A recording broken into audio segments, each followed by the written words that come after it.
Dan Allah telah menamai kamu sekalian orang-orang muslim dari dahulu, dan begitu pula di dalam Al-Quran.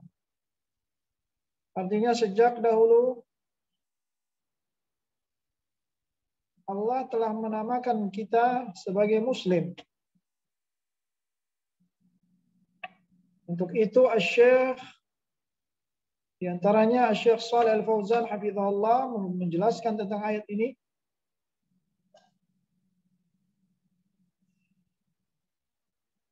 Yaitu bab orang-orang yang menamai dirinya dengan Islam bisa keluar dari Islam walaupun dia menamai dirinya Islam. Dia bisa keluar dari Islam dengan sebab dia terjatuh ke dalam pembatal-pembatal Islam. Dan ini sangat berbahaya ayyuhal ikhwah.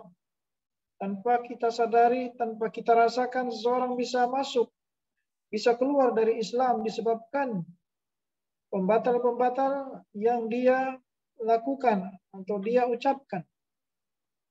Contohnya, yaitu seorang yang bersaksi dengan 2 kalimat syahadat, kemudian dia sholat, kemudian dia puasa. Dia sebagai muslim, dia berstatus muslim. Akan tetapi kalau dia melakukan pembatal Islam, seperti dia berdoa kepada selain Allah, atau dia beristighosah kepada selain Allah, atau dia menyembelih untuk selain Allah, maka orang ini telah berbuat syirik. Dan syirik salah satu sebab, syirik besar sebab keluar dari Islam. Karena dia telah membatalkan arti dari Islam itu sendiri. Yang dimana arti dari Islam, ya ikhwan, yaitu artinya adalah al-istislamu lillahi bitauhid. Berserah diri kepada Allah dengan mentauhidkan Allah. Ini arti Islam. Islam memiliki arti berserah diri dengan mentauhidkan Allah dan tunduk kepada Allah dengan mentaatinya serta berlepas diri dari kesyirikan dan pelakunya. Itu Islam. Memiliki 3 syarat dalam pengertian Islam.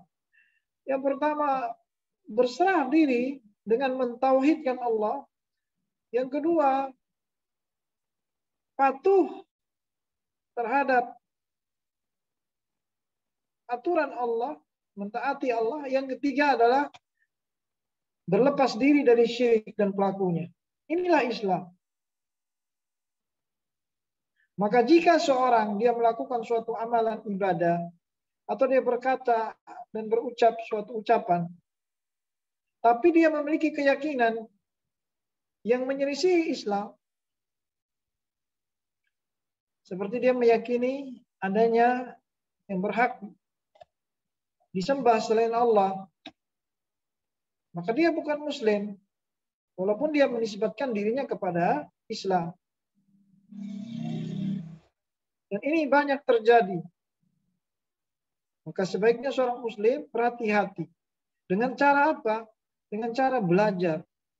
Belajar apa itu Islam yang benar, apa itu pembatal-pembatal keislaman, sampai kita bisa menjauhi pembatal-pembatal keislaman tersebut. Adapun jika seorang dia jahil terhadap pembatal Islam, maka dia bisa terjatuh ke dalam pembatal Islam tersebut dan dia tidak merasakannya. Ya, bisa terjadi, bisa terjatuh. Dalam ayat tadi yang Allah jelaskan,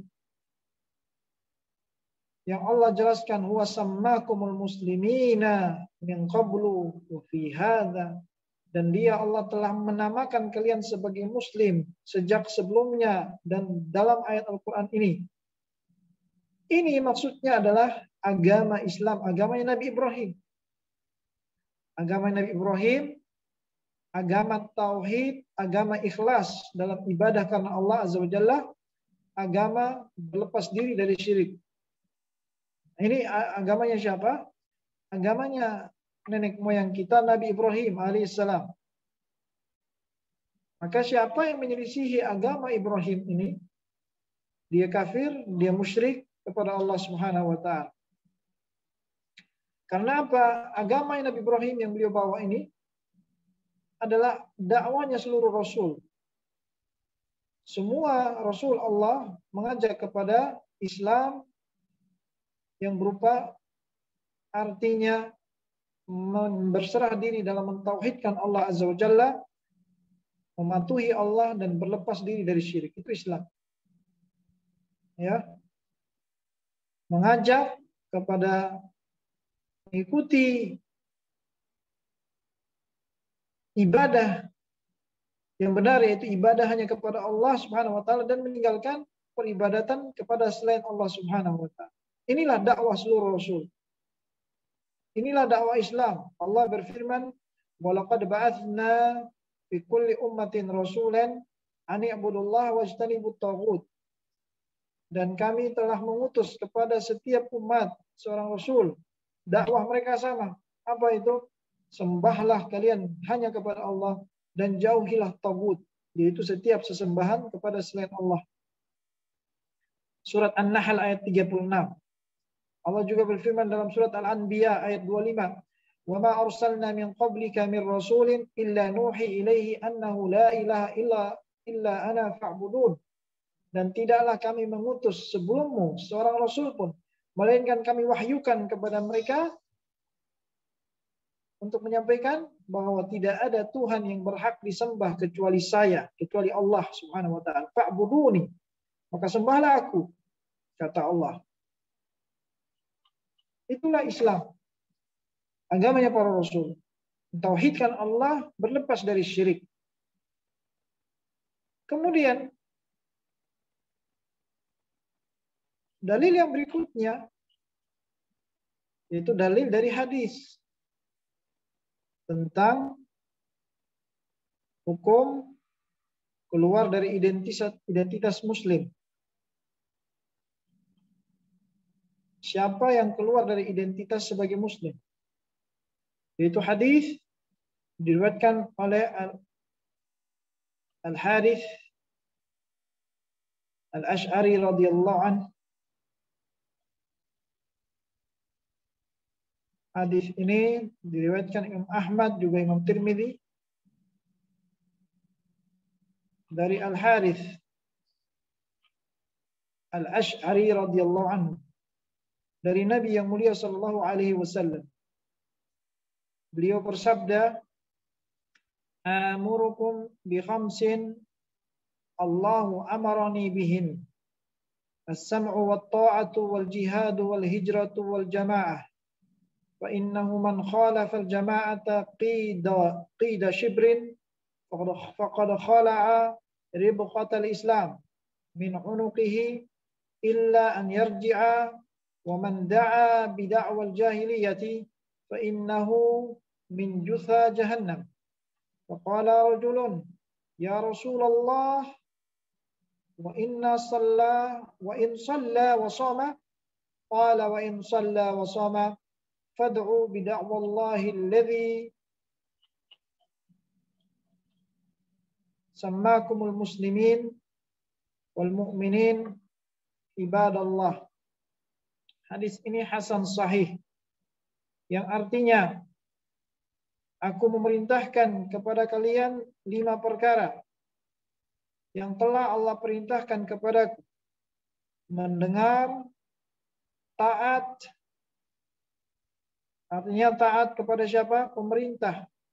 Mendengar kepada pemerintah, taat kepada pemerintah, berjihad, berhijrah, dan berjamaah dengan jamaah kaum muslimin. Artinya bersatu, tidak boleh berpecah belah. Karena barang siapa yang berpisah dari jamaah, maksudnya berpisah dari jamaah kaum muslimin yang telah dipimpin oleh pemimpin yang satu, pemerintah yang ada di negerinya, pemerintah muslim yang ada di negerinya, Barang siapa yang keluar dari jamaah, maksudnya jamaah dari pemerintah kaum muslimin satu jengkal, maka sungguh dia telah melepaskan ikatan Islam dari lehernya. Kecuali dia kembali kepadanya, yaitu kembali untuk bersatu dengan jamaah yang ada di bawah pemimpin. Siapa pemimpin itu? Yaitu pemimpin teratas, presiden. Presiden setiap negara yang presidennya adalah muslim, seorang muslim. Seperti presiden yang ada di negara ini. Siapa yang keluar dari pemerintah muslim satu jengkal, maka dia telah melepaskan ikatan Islam dari lehernya. Sampai dia kembali untuk bersatu dengan jamaah muslimin, taat kepada pemerintahnya, dan tidak keluar dari perintah atau ketaatan kepada pemerintah selama perintah yang dia perintahkan itu tidak kepada perbuatan dosa dan maksiat. Dan barang siapa yang menyeru dengan seruan jahiliyah, siapa yang mengajak kepada seruan jahiliyah, maka ia penghuni neraka jahanam. Ada seorang lelaki bertanya kepada Rasulullah, "Wahai Rasulullah, sekalipun ia melaksanakan sholat, bagaimana jika dia sholat? Bagaimana jika dia puasa?" Maka Rasulullah SAW bersabda, "Walaupun demikian, ya, sekalipun dia sholat dan puasa. Oleh sebab itu, serukanlah jati diri kalian dengan seruan Allah yang telah menamakan kalian, yaitu kaum muslimin, kaum mukminin, sebagai hamba, wahai hamba-hamba Allah Subhanahu wa ta'ala." Di dalam hadis ini, ayol ikhwa wal akhwat, Nabi SAW bersabda, "Amurukum bihams." Aku memerintahkan kepada kalian 5 perkara, yang 5 perkara ini juga Allah telah memerintahkan kepada kita semua. Yang pertama apa? As-sam'u wa ta'ah. Ini perhatikan ya ikhwah. Ini bukan perkara kecil, bukan perkara enteng. Ini masalah akidah yang menentukan nanti di hari kiamat apakah kita berada di atas jalan yang benar, Shirathul Mustaqim, atau malah kita berada di atas jalan yang sesat, yang keluar dari jalur Rasul sallallahu alaihi wasallam, yang dihalangi dari telaganya Rasulullah nanti di hari kiamat, yang dijauhkan dari haud, sungai dan telaganya Rasulullah. Siapa mereka? Yang Rasulullah perintahkan 5 perkara ini. Yang pertama, dengar dan taat. Kepada siapa? Kepada pemerintah muslim. Ya. Karena apa? Syekh Shalih Al-Fauzan menjelaskan, perkara negara atau negeri Islam tidak akan tegak dan lurus sampai kita mendengar dan taat kepada pemerintah muslimin. Karena kalau kaum muslimin tidak dengar dan patuh kepada pemerintahnya, maka mereka akan berpecah belah. Akan berpecah belah. Bagaimana cara bersatu di atas Islam? Bersatu dengan berkumpul di bawah pemerintah muslim, dengan mentaati pemerintah kita. Tidak boleh kita bermaksiat dan keluar dari pemerintah kita. Kita taat kepada mereka dalam hal yang tidak menyelisihi perintah Allah dan bukan dalam hal maksiat. Akan tetapi kalau pemerintah menyuruh berbuat dosa atau maksiat, maka kita tidak taati. Namun bukan berarti kita keluar dari pemerintah. Ingat, bukan berarti kita keluar dari pemerintah ketika ada suatu perintah kepada maksiat. Misalnya ada pemerintah menyuruh maksiat. Bukan berarti suruhan dia untuk berbuat maksiat. Tanda kita wajib keluar dari pemerintah. Enggak. kita tetap dengar dan patuh dalam hal yang ma'ruf, selama perintah yang baik-baik saja. Adapun pemerintah untuk melakukan dosa dan maksiat, kita tidak taat. Ini yang dimaksudkan ya ikhwatal iman. Bukan sebagaimana orang yang keluar dari pemerintah kaum muslimin karena satu hal yang salah dalam pemimpinnya. Bukan. Setiap manusia punya salah dan dosa. Begitu pula pemimpin. Pemerintah ada salah, ada dosa. Terkadang dia berbuat zalim, terkadang dia menganiaya. Dalam hal ini kita tidak mematuhinya. Tapi dalam hal yang lain, tetap kita patuhi pemerintah muslim. Dan berdoa untuknya. Tidak boleh kita keluar dari pemerintah. Tidak boleh kita menghinanya, mencercanya, membongkar dan mengumbar aibnya di tengah-tengah umum. Ini bukan ciri-ciri ahli sunnah ya kawan. Ahli sunnah adalah orang yang menutup aib pemimpinnya dan tidak membukanya kecuali di hadapan pemimpinnya, kecuali ketika dia sedang menasihatinya, bukan di depan umum. Maka kita jika ingin berada di atas akidah yang benar, akidahnya Rasulullah, dengar dan taat dalam hal yang ma'ruf, tidak dalam hal maksiat. Ya, ingat, ketaatan kepada pemerintah itu di bawah ketaatan kepada Allah dan Rasulnya. Ya, mengikuti apa yang Allah perintahkan dan Rasulnya perintahkan. Jika ada perintah untuk maksiat, kita tidak mentaati. Namun bukan berarti kita keluar dari pemerintah, keluar dari membaiat presiden ini. Bukan. Bukan berarti kita melakukan demonstrasi. Bukan. Tapi kita tidak mentaatinya dalam hal yang berupa maksiat atau kezaliman. Namun kita menasihatinya secara empat mata atau bersabar di atas kezaliman yang dilakukan sampai datang pertolongan. Rasulullah sallallahu alaihi wasallam bersabda, "La ta'ata li makhluqin fi ma'siyatil khaliq." Tidak boleh taat kepada makhluk dalam hal bermaksiat kepada Allah. Artinya jika ada perintah untuk maksiat, kita tidak mentaati.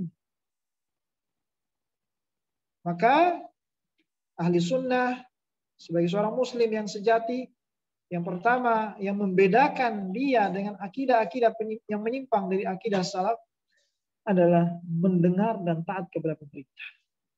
Kita kaum muslimin yang sejati, ahli sunnah yang sebenarnya, dengar dan taat kepada pemerintahnya. Kenapa? Karena tidak akan sempurna persatuan ini. Tidak akan bersatu umat Islam ini sampai mereka bersatu di bawah pemerintah yang muslim ini. Tidak akan bersatu kalimat mereka sampai mereka bersatu di bawah pemerintah muslim, taat kepada pemerintah. Maka siapa yang tidak mendengar pemerintahnya, dia tidak mentaati. Dan dia tidak termasuk bagian dari al-jamaah yang dimaksudkan dalam hadis tadi. Barang siapa yang keluar dari jamaah, satu jengkal keluar dari pemerintah, maka barang siapa yang keluar dari al-jamaah, bagaimana yang disabdakan oleh Rasulullah SAW tadi, dia telah melepaskan ikatan Islam dari lehernya. Ini ancaman yang berat, nauzubillah min dzalik. Ya. Ini ancaman yang berat. Bukan ancaman yang ringan, enteng, bukan. Melepaskan ikatan dari lehernya, ikatan Islam. Karena dia melakukan demonstrasi kepada pemerintah muslim. Jangan. Dia berlepas diri dari pemerintah muslim. Jangan. Atau dia memiliki pendapat tersendiri yang keluar dari apa yang disepakati oleh al-jamaah, pemerintah muslim yang ada di negerinya.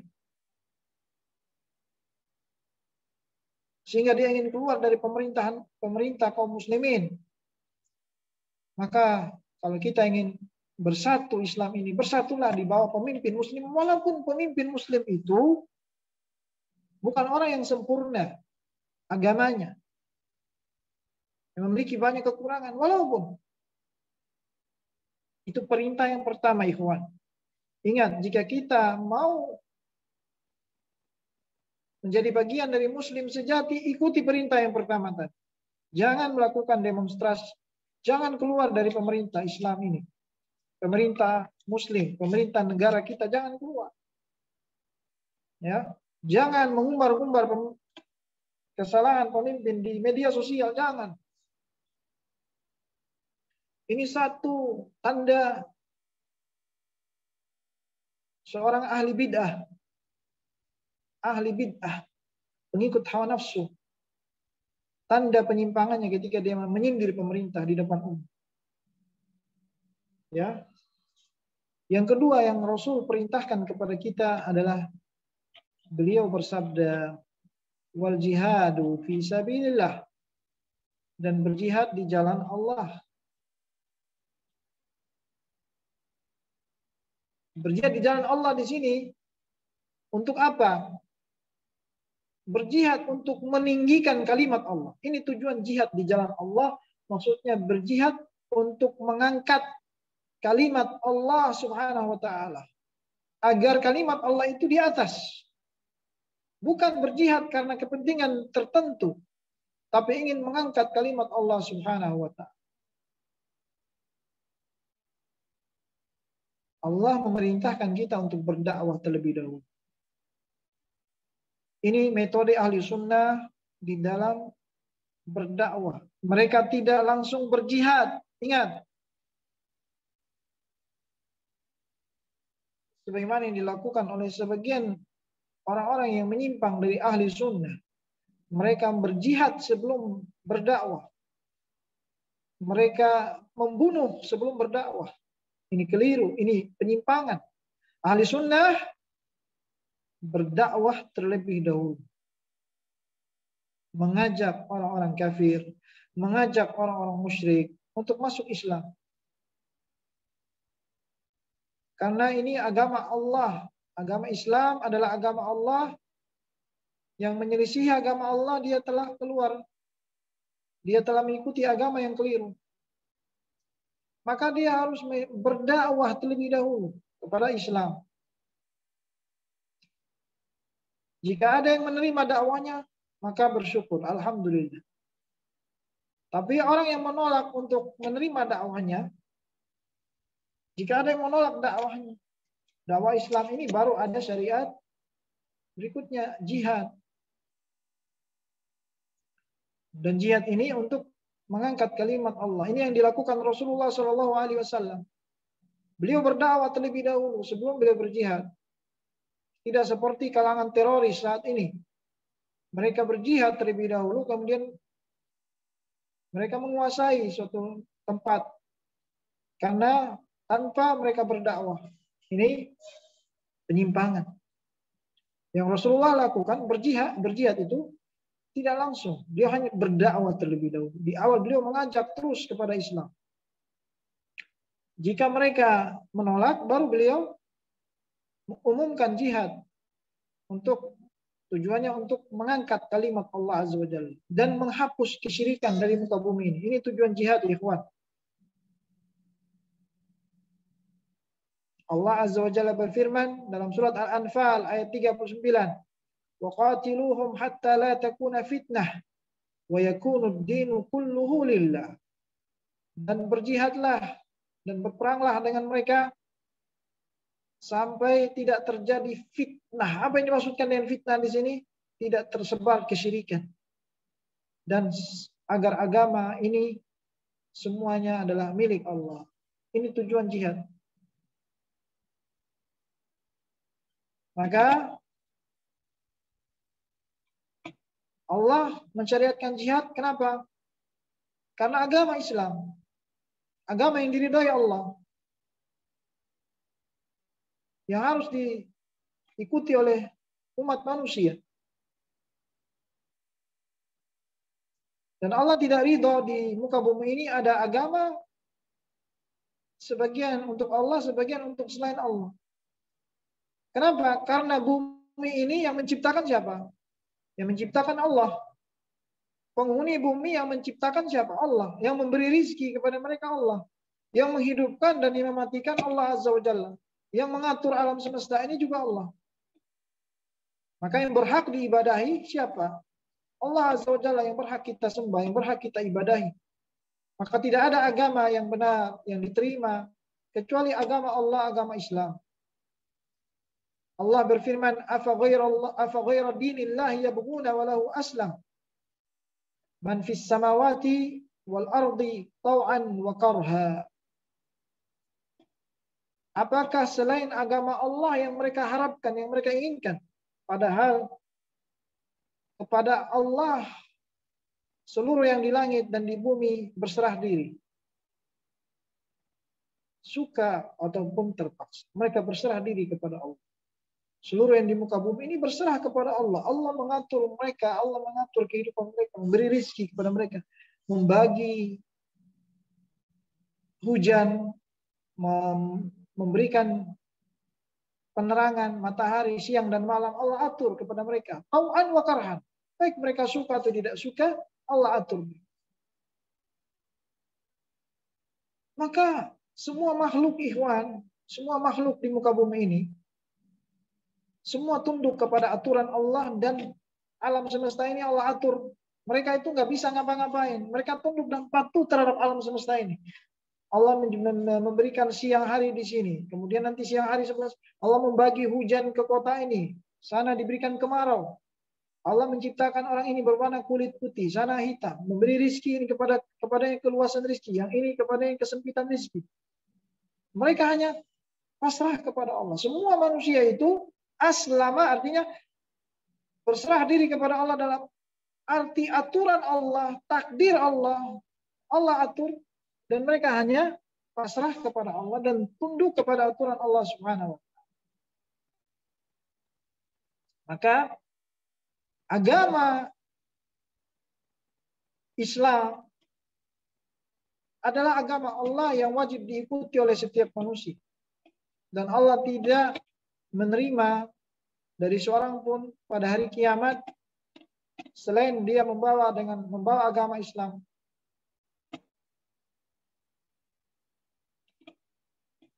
Kalau demikian keadaannya, maka tidak ada yang tetap di muka bumi ini dari agama kecuali wajib agama Islam.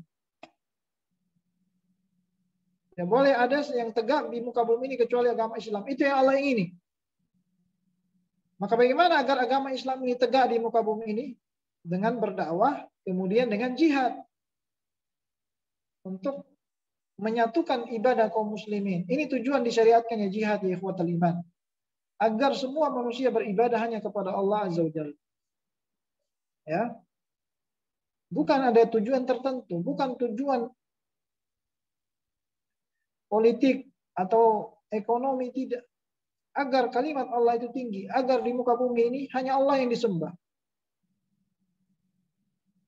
Maka arti jihad ya ikhwan, jihad di jalan Allah itu hakikatnya adalah qital, peperangan.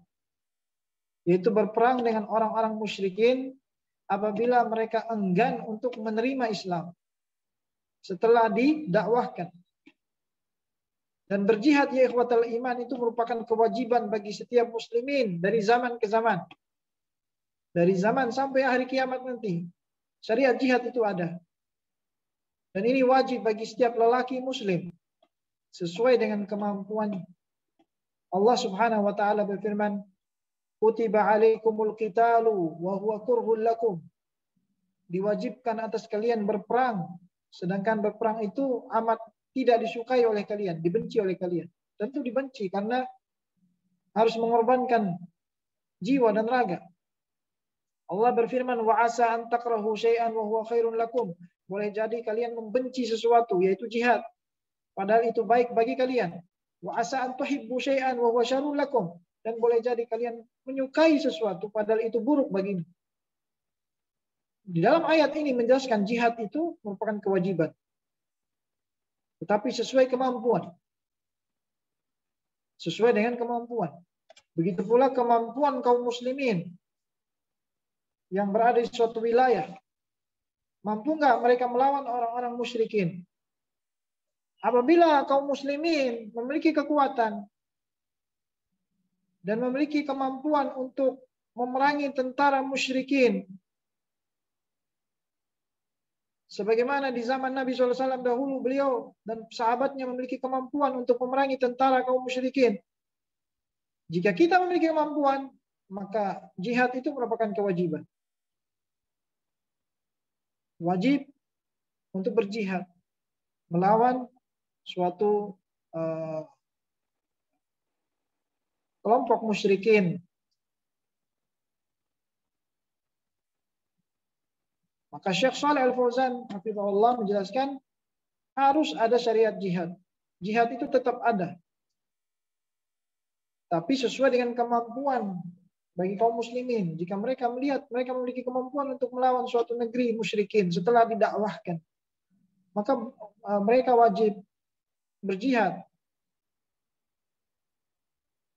Kewajiban jihad ini, kata Syekh Shalih Al-Fauzan, fardu kifayah. Kewajibannya adalah wajib kifayah. Apa yang dimaksudkan wajib kifayah atau fardu kifayah? Fardu kifayah itu artinya apabila sebagian kaum muslimin telah melakukannya, maka gugur dari sebagian yang lainnya. Ya.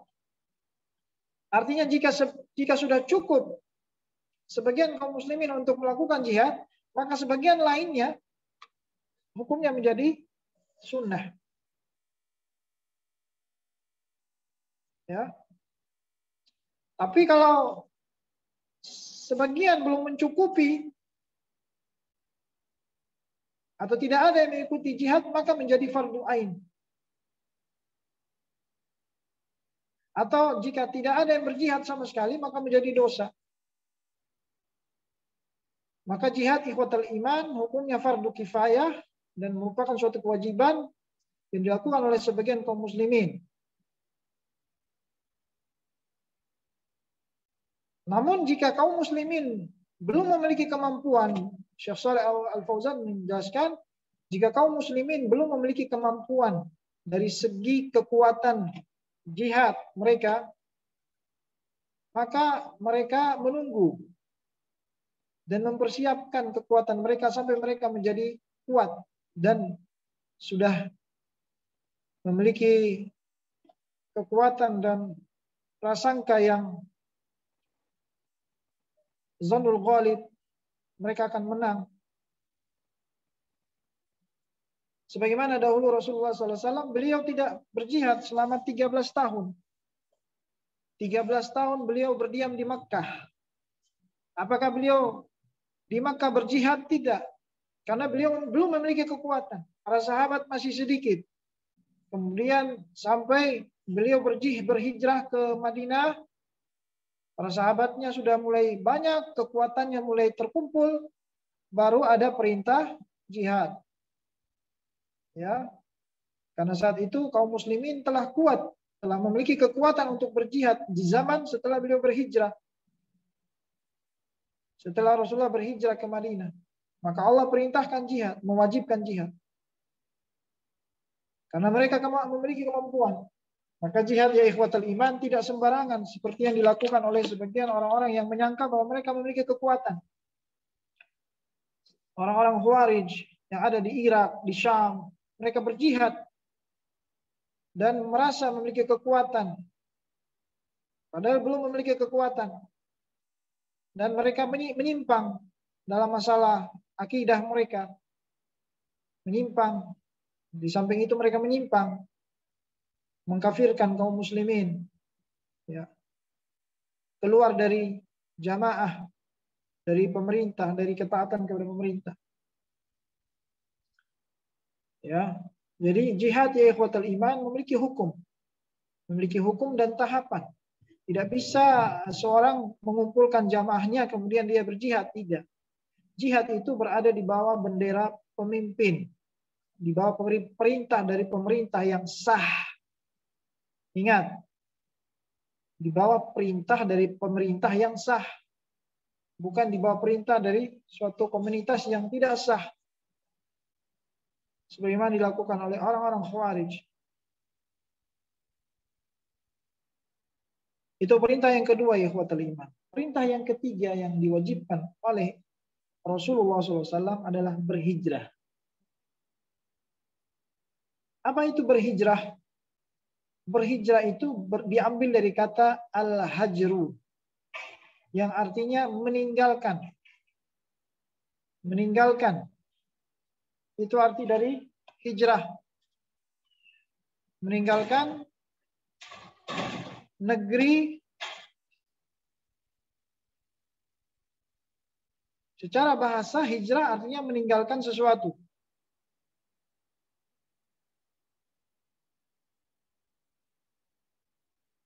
Adapun secara istilah hijrah artinya berpindah dari negeri kafir menuju negeri Islam untuk bisa menghindar dari agama yang menyimpang kepada agama Islam. Maka kaum muslimin, ya ikhwatal iman, tidak boleh menetap di negeri kafir jika dia memiliki kemampuan untuk berhijrah ke negeri Islam. Karena beliau mengatakan, Syekh Saleh Al-Fauzan, apabila seorang menetap di negeri kafir, dikhawatirkan dia akan terpengaruh dengan kebiasaan kufar. Dia akan beribadah dan keluar dari Islam, mengikuti agama mereka. Maka harus berhijrah jika mampu untuk berhijrah. Sedangkan Allah mengancam orang-orang yang tinggal di negeri kafir sedangkan dia mampu untuk berhijrah, mengancam mereka yang menetap di sana.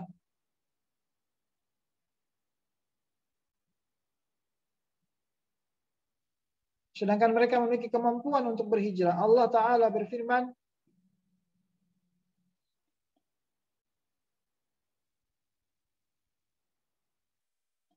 alam takun ardullahi wasi'ah wa tuhajiru fiha.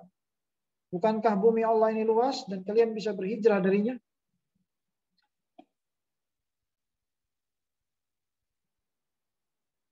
Allah berfirman, wa ulaika ma'wahum jahannam wa sa'at masira. Mereka yang tidak berhijrah tempat mereka jahannam dan seburuk tempat kembali. Illal mustad'afina minar rijali wan nisa'i wal wildan la yastati'una hilatan wa la yahtaduna sabil. Kecuali mereka orang-orang yang lemah dari lelaki, wanita dan anak-anak yang tidak bisa memiliki jalan untuk berhijrah, maka mereka dimaafkan. Faulaika asallahu an ya'fu anhum wa kana Allahu 'afuwan ghafura.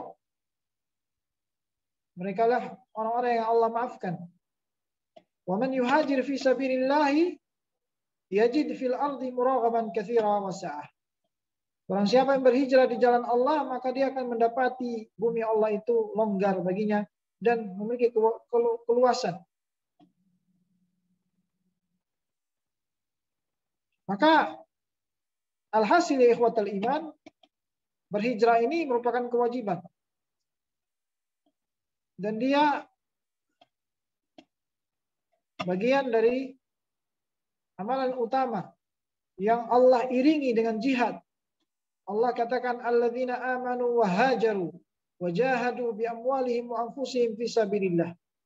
Orang-orang yang beriman dan berhijrah dan berjihad dengan harta mereka dan jiwa mereka di jalan Allah. Maka jihad, ya ikhwatul iman, atau hijrah, Allah iringi kalimat hijrah itu dengan jihad yang merupakan amalan yang utama yang diberikan pahala dan ganjaran yang besar. Perintah yang keempat, ya ikhwatul iman, yang Allah dan Rasulnya perintahkan adalah al-jamaah. Bersatu di bawah jamaah. Apa yang dimaksudkan al-jamaah di sini? Di bawah pemerintah kaum muslimin, di bawah pemimpin muslim. Tidak boleh kita keluar dari pemimpin muslimin yang ada di negeri kita.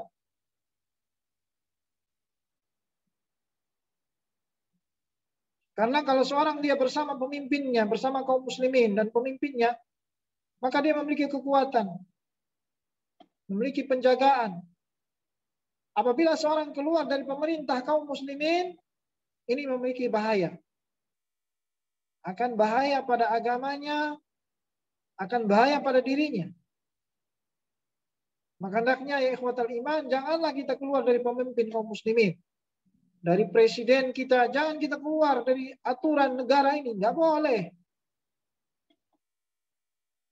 Ya, tidak boleh kita keluar dari pemerintahan muslimin yang ada di negeri ini. Karena yang keluar dari jamaah atau dia keluar dari mendengar dan taat kepada pemerintah kaum muslimin, maka Rasulullah telah menjelaskan tadi, waqad khala'a ribqatal Islam min unuqihi. Dia telah melepas ikatan Islam dari lehernya. Ya. Rasulullah bersabda, "Man faraqal jama'ata shibran famata famitatun jahiliyah."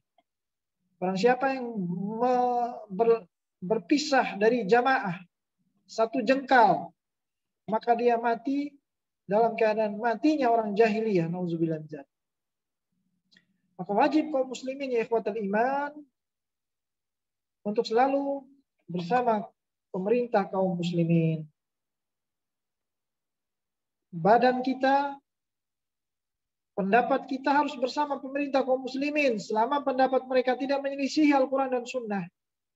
Selama mereka tidak memerintahkan kepada maksiat.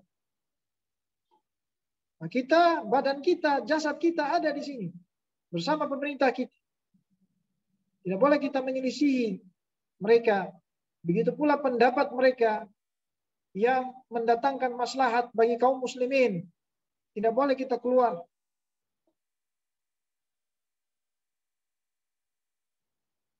Apalagi yang lebih berbahaya lagi, jika seorang dia memerangi pemerintahnya, ini lebih besar dosanya. Dia keluar dari pemerintah saja, dosanya besar. Apalagi dia mengangkat senjata di hadapan pemerintahnya. Maka dia telah membatalkan baiatnya kepada pemerintah kaum muslimin dan telah keluar dari jamaah kaum muslimin. Dan di sini kata Syekh Shalih Al-Fauzan, dia keluar dan menjadi seorang khawarij. Al-khawarij itu Rasulullah telah menjelaskan. Al-khawarij ini adalah kelompok pertama yang keluar dalam Islam. Ya, salah satu kelompok pertama yang menyimpang dalam Islam adalah al-khawarij. Mereka yang memerangi para sahabat Nabi, diantaranya yang memerangi Ali bin Abi Thalib. Bahkan yang membunuh sahabat Ali bin Abi Thalib, yang membunuh Ali bin Abi Thalib adalah seorang khawarij yang bernama Abdurrahman bin Muljam. Dia yang membunuh Ali. Seorang yang mengatasnamakan Islam, tapi dia khawarij, keluar dari pemerintah muslimin.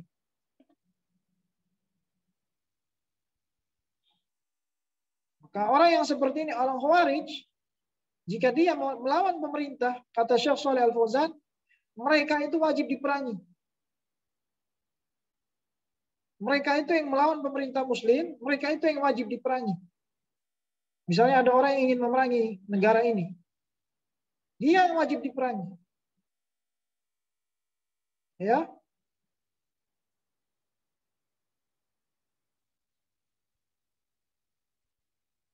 Pemerintah yang wajib dibela. Karena kenapa? Dia telah keluar dari jamaah satu jengkal. Dia keluar dari pemerintah muslimin. Sampai dia kembali kepada pemerintahnya. Sampai dia bertobat. Maka jika ada pembunuhan kepada khawarij, jangan kita salahkan pemerintah. Ini tindakan yang benar. Ya. Perintah yang kelima ya ikhwatal iman, perintah yang kelima yang Rasulullah perintahkan kepada kita adalah waman da'a bid'awal jahiliyah fa innahu min jutha jahannam. Barang siapa yang menyeru kepada seruannya orang jahiliyah, maka dia termasuk penghuni neraka jahannam. Maksudnya Syekh Shalih Al-Fauzan menjelaskan, wajib bagi kita sebagai muslim berlepas diri dari setiap perkara-perkara jahiliyah. Dan tidak boleh kita menyerupai orang-orang jahiliyah. Karena jahiliyah itu hakikatnya adalah kufrun wa dhalal. Ada kekufuran dan juga kesesatan. Kekufuran dan kesesatan, begitu pula fala yatakhallaqu bi akhlaqi ahli jahiliyah. Tidak boleh juga seorang berakhlak dengan akhlaknya orang-orang jahiliyah. Karena jahiliyah itu hakikatnya adalah maka qabla bi'atin Nabi sallallahu alaihi wasallam. Semua kekufuran dan kesesatan yang ada sebelum diutusnya Nabi Muhammad sallallahu alaihi wasallam. Seperti apa? Bentuk-bentuk adat-adat jahiliyah, an-nakhwah wal asabiyah, seperti fanatisme pada kelompok. Ini bagian dari akhlak jahiliyah. Nah, ini hubungannya dengan hadis tadi. Kita diperintahkan menyelisih orang-orang jahiliyah yang fanatik terhadap pendapat nenek moyangnya, yang menyelisih Islam, yang keluar dari jamaah, keluar dari pemerintah kaum muslimin. Ini bagian dari sifat orang-orang jahiliyah. Nah, setelah Rasulullah SAW beliau diutus, maka hilanglah semua kebiasaan jahiliyah. Datang pengganti yang baru, yaitu ilmu yang berdasarkan Al-Quran dan Sunnah. Hilanglah semua jahiliyah, walillahil hamd. Tetapi ya ikhwatal iman, berkata Syekh Shalih Al-Fauzan, masih ada sebagian akhlak-akhlak jahiliyah yang masih ada pada sebagian muslimin, juga pada sebagian negeri atau sebagian qabilah. Tetapi secara umum jahiliyah telah dihilangkan dalam Islam. Islam telah menghilangkan setiap akhlak jahiliyah.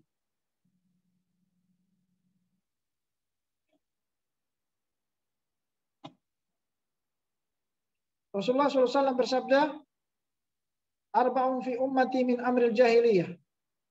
Ada 4 dari umatku, atau 4 kebiasaan yang ada pada umatku, yang ini merupakan kebiasaannya orang-orang jahiliyah. La yatrukuhunna, mereka tidak meninggalkannya. Yang pertama, al-fakhru bil ahsab. Berbangga diri dengan hasab, dengan nasab atau jabatan. Yang kedua, watta'nu fil ansab, yaitu ta'an, mencela nasab. Mencela nasab. Yang ketiga, wal istiqau bin nujum, yaitu meramal dengan bintang-bintang. Yang keempat, an-nihayatul mayyit, meratap kepada orang mati. Ini semua kebiasaan jahiliyah yang harus ditinggalkan.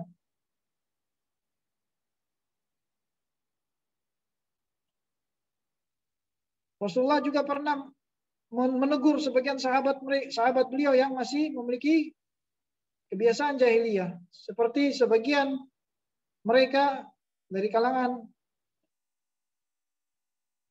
sahabat Nabi memanggil temannya dengan ya banas sauda, wahai anak hitam. Rasulullah SAW bersabda, ayyartahu bi ummih, engkau telah mencacatkannya atau meremehkannya, merendahkannya. Innaka imru'un fika jahiliyah, sesungguhnya pada dirinya ada perkara, dirimu ada perkara jahiliyah.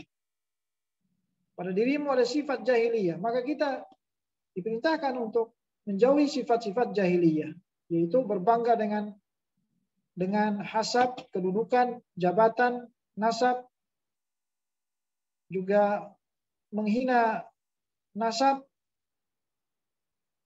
yaitu merendahkan nasab orang lain, meramal dengan bintang, dan mencela atau meratap ketika ada yang meninggal.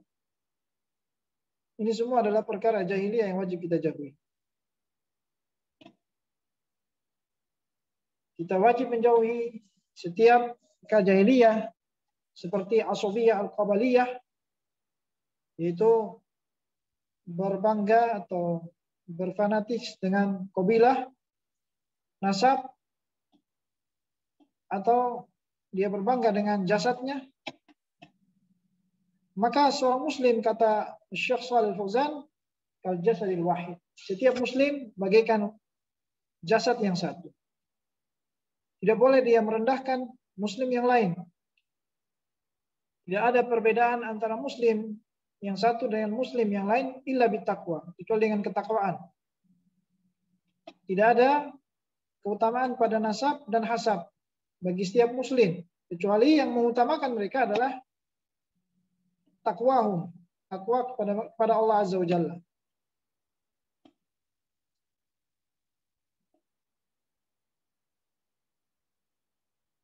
Maka kalau ada kebenaran, kata Syekh Shalih Al-Fauzan, kalau ada kebenaran yang datang, wajib kita ikuti. Walaupun kebenaran itu bukan datang dari kabilah kita, atau keluarga kita, atau kelompok kita, atau yang tidak ada hubungan dengan kita, wajib kita terima. Ya, jika datang dari muslim yang lain.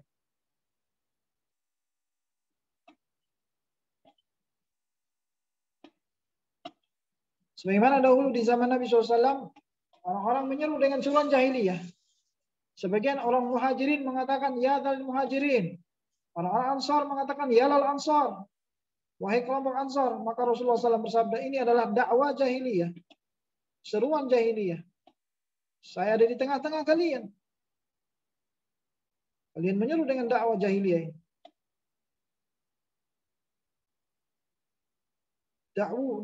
Da'uha, tinggalkan ini, kata Rasulullah SAW.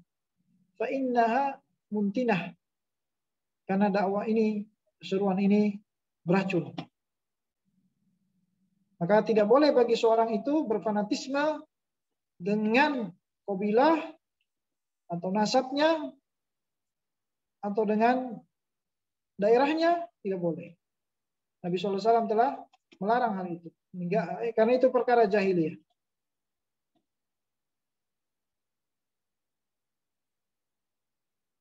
Taib al-ikhwah, kita cukupkan sampai di sini. Pembahasan ini insya Allah pada pekan depan kita lanjutkan lagi pada pembahasan yang lainnya, yang berikutnya dari bab ini. Semoga Allah berikan kemudahan dan taufik kepada kita semua. Wassallallahu wasallam ala nabiyina Muhammad wa ala alihi wa sahbihi ajma'in.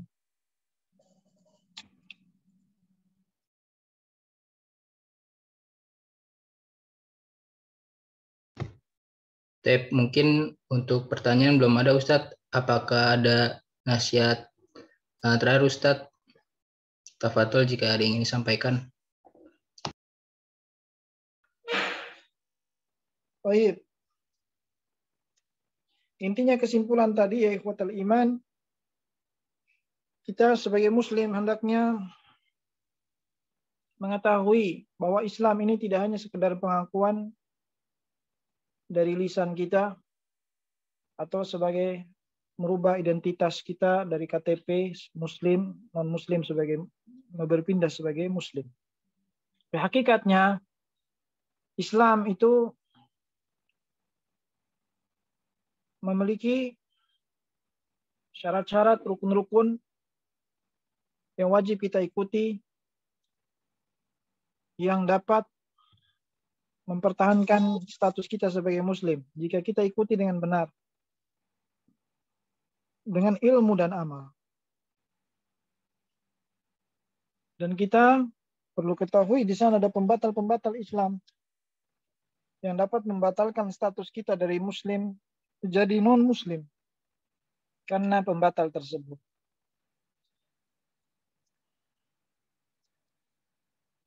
Yang dimana Rasulullah SAW telah mengingatkan kita dari jauh hari dan memberikan kita 5 wasiat yang wajib kita ikuti.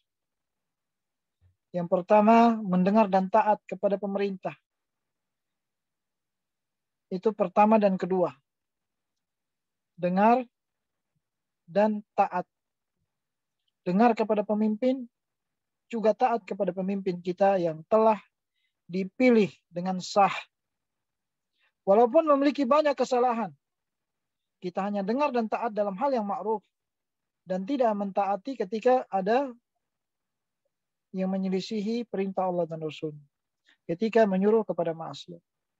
Tapi secara umum wajib kita mendengar dan taat kepada pemerintah. Karena jika kita keluar dari pemerintah, dikhawatirkan kita akan keluar dari identitas Muslim. Yang ketiga adalah berjihad di jalan Allah yang memiliki hukum yang harus kita ikuti. Yang hukum jihad ini tidak bisa kita lakukan dengan sendirinya, akan tetapi harus dengan ilmu. Yang dimana jihad harus melalui tahapan yang Rasulullah dan sahabatnya lakukan.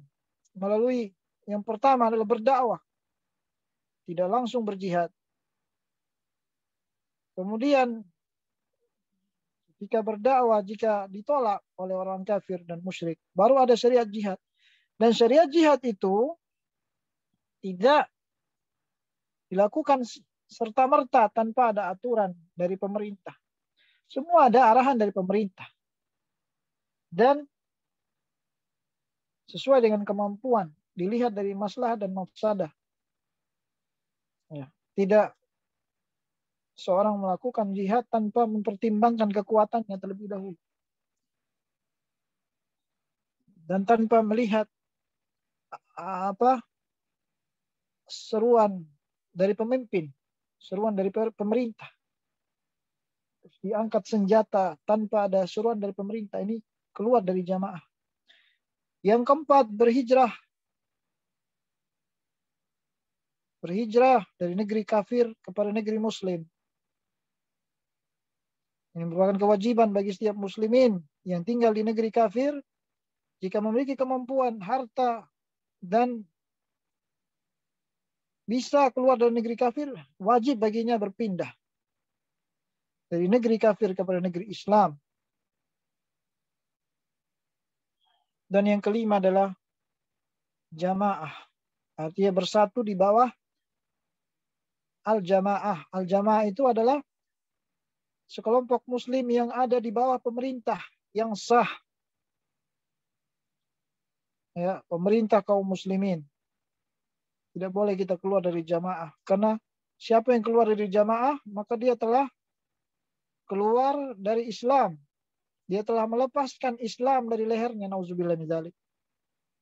Sebagaimana dalam hadis yang lain, yang keluar dari jamaah, dia mati dan dia tidak berada di bawah jamaah, di bawah pemimpin yang sah, maka dia mati dalam keadaan mati jahiliyah. Sampai dia bertobat kepada Allah. Artinya jangan dia keluar dari pemerintah dalam arti dia tidak mau mentaati pemerintah, tidak mau mendengar pemerintah. Atau dia melakukan demonstrasi. Tidak boleh.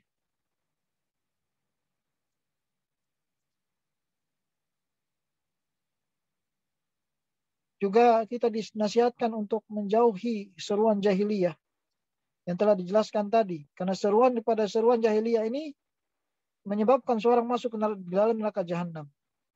Seperti seruan jahiliyah itu banyak. Memanggil dengan panggilan jahiliyah, memanggil dengan kelompok. Ya. Dia berfanatik dengan kelompoknya, dengan nasabnya, ini tidak boleh. Ini semua seruan jahiliyah.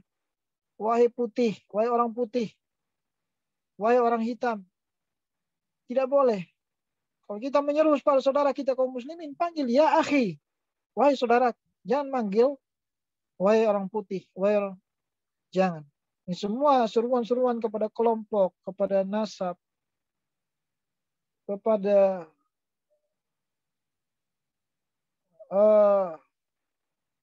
kabilahnya, kepada bangsanya sendiri, tidak boleh. Ya, semua Allah telah menamakan kita samakumul muslimin. Ya, Kita panggil saudara kita panggil ya akhil muslim, wahai saudaraku. Jangan memanggil dengan seruan jahiliyah. Jangan fanatik dengan kelompok, nasab, maupun yang lainnya dari kelompok-kelompok daerah tertentu. Gak boleh kita manggil wahai Betawi. Tidak boleh kita orang Betawi, tidak boleh dia memanggil temannya dengan seruan jahiliyah ini. Atau orang Lombok, atau orang, tidak boleh mereka memanggil dengan seruan seperti itu. Panggil saudaraku, wahai akhi. Ya. Ini semua wasiat Rasulullah SAW kepada kita. Insya Allah kita lanjutkan pekan depan. Barakallahu fikum. Wassalamualaikum warahmatullahi wabarakatuh.